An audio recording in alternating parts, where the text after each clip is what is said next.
everyone, Stephanie here asking you to hear me out. Today we're back talking with Steve Rose again. Before I get into all of that, I just want to give you a little bit of a trigger warning. You might hear some things that might throw you off today, but I, along with my friends at Aegis Health Group, believe that in order to dispel the stigma, we have to talk about it.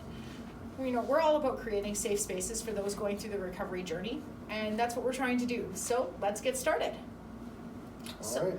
We had to come in today and we're going to talk about isolation and how that's affecting addiction, how the COVID is affecting addiction. So what are you seeing? Yeah, I think that's a really relevant topic right now with COVID.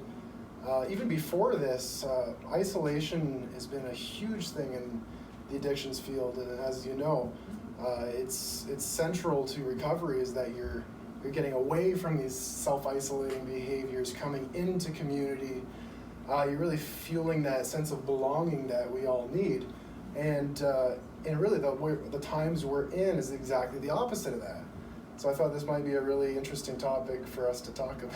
Absolutely. I know a lot of people have asked me lately, because I'm doing all of this work in advocacy and everything, is, you know, how do I navigate it so that I'm not getting triggered, I'm not going out and relapsing again. And one of the biggest things I say is my support system, being able to connect with the people in my life, whether it be friends, family, and I have like a massive support system now because I need one. I need to make sure that there's always somebody I can go and debrief with and things like that. And I know not everybody has that in recovery, especially now with COVID. It's not the same. Like I've heard people talking about going to NA group or NA meetings online, and it's not the same effect as if they were walking into a room full of those people. So there's like that. It's almost a physical connection, but not a physical connection, if this makes sense. Right, and I've seen these groups kind of run on like teleconferencing, and working in residential treatment. A lot of clients aren't allowed to necessarily be going out into the community. So there's all these creative ways to kind of continue what was happening before, but I've heard the same things, that it's not as quite as fulfilling. You don't have that in-person kind of dynamic. I wonder what it is that makes that connection. Is it just like sitting in the room with somebody? Is it because we can see their facial expressions better or hear the tone of their voice better? Like, what do you think it is? Yeah, I don't quite know, because from my experience with one-on-one counseling, it doesn't necessarily make that much of a difference. I've had many successful sessions online. The research shows that doing kind of a therapeutic approach online is as effective. But when it comes to these 12-step groups, there really is something different there. I think the whole core of that 12-step approach is really community, finding that community. And when you try to do it in a different way, I don't think it responds the same way kind of a counseling relationship does. What have you noticed? I'm not so much inside of the 12-step world, I can't really speak to it. Just people that have been coming through my work and that I talk to on a regular basis, a lot of them are saying the same thing, that it's just not the same as going to an actual NA meeting. Right.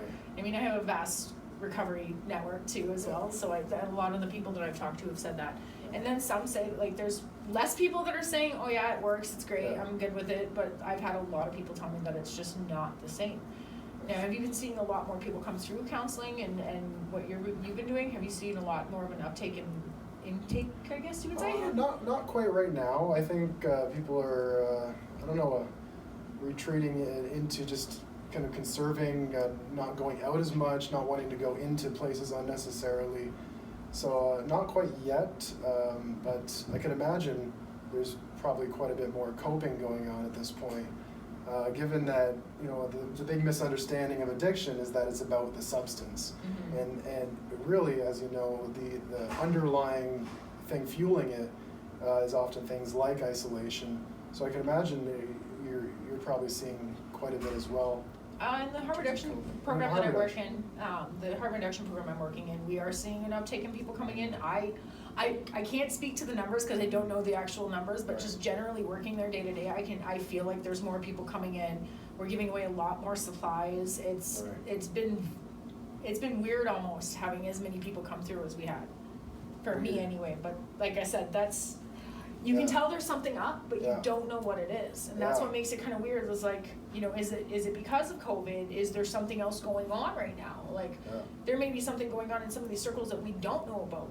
So it's hard to say that this is because of isolation or it's because of COVID, or Yeah, and I can imagine the not only isolation, but the anxiety piece of it. So there's two different things there, which are very much related. There's the social isolation piece, but then there's the anxiety of potential infection. So I mean, there's these two things that have really ramped up, and as you're saying, in the harm reduction world, I'm sure you are seeing quite a bit of the coping going on, and it's a sad situation because, you know, having been through it yourself, the pain that you would have in an addiction could only be amplified by the lack of support. And luckily, you said you did have a lot of support. Oh, I do. I had to set it up that way because if I was going to work in an advocacy perspective, then I had to have those people to debrief with. Because I've seen too many advocates come into the world and they're all gung-ho when they first start. And they're going to save the world, they're going to start this program, they're going to do this, they're going to do that. And then 6 months later, I see them and they've relapsed and they're using again because it is emotional work. And so I made sure when I was going through my recovery and figuring out what I wanted to do with the rest of my life and that I was going to work in this industry, I wanted to make sure that I had a good support system because I don't have another relapse in me. I can't just fall back because that's the more you fall into it, the harder it is to come back, I feel. Right, and I'm curious more about your experience there, particularly being in active addiction, that experience of being cut off from the rest of society we've talked about in the past. What's that like, that sense of being different, being separate, being cut off? At the time, I felt like I had nobody I could talk to, and anybody who was going to hear my story is going to, oh, we need to take your kids from you, you're a bad person. There was all these stigma things that were keeping me from wanting to tell anybody, and so I was alone. I had no idea how to get out of something. I couldn't figure it out on my own. I basically felt lost and helpless all at the same time. And then on top of that, I was still trying to find drugs and trying to make that part of it go away because the drugs were helping. Right. At least that's the mentality I had at the time. So the anxiety of if I reach out, kids are going to be taken away, which keeps you locked into that I'm separate, I'm isolated, I'm different, there's no hope for me, and that whole piece of the fear kind of fueling all of that. Yeah, and it's interesting though that so much of it is self-inflicted. Because we talk about this isolation stigma as almost something that you're victimized, and it's very, very real, the victimization piece of it. But that other piece of it is, what can you do? And how much of this is the addiction talking? How much of it is the fear distorting your perceptions, having the cognitive distortions of what's actually going on right now? I think my addiction actually set off a lot of my anxiety because I had been diagnosed with depression and general anxiety disorder when I was 16. And so I've always had problems with this before, and I'm always second guessing myself, and that was part of why I walked into addiction in the first place, because they diagnosed me and they gave me medicines that I didn't like, I didn't want to take, and they made me feel weird. So I would get off the medication and I would feel fine for a little while, and then all of a sudden drugs came into the picture, and hey, I feel great, 10 feet tall and bulletproof. There's no anxiety when you're doing certain drugs, let me tell you. You think you're like perfect. But then when that goes away, that anxiety comes back double than what it was before. And now, like, I'm managing it through medication, but not what I wanted to be doing. Like, I'm learning how to do that self-talk thing where I tell myself, look, your brain is telling you that you're not good enough. I'm not good enough to do these videos. I'm gonna look stupid in these videos. These videos have taught me a lot, actually, about my anxiety and how to kind of walk around it now. I think that's something we all have, and I think a lot of people can relate to this feeling of second guessing themselves and feeling insecure, and it would be very easy to slip into, oh, when I use this substance, that all goes away, and we're all, you know, vulnerable to potentially that happening. We think, oh, not me, it wouldn't happen to me, but yes, as you know, what kind of, you know, overconfidence could set you up for failure and even in recovery. Getting too overconfident about your recovery.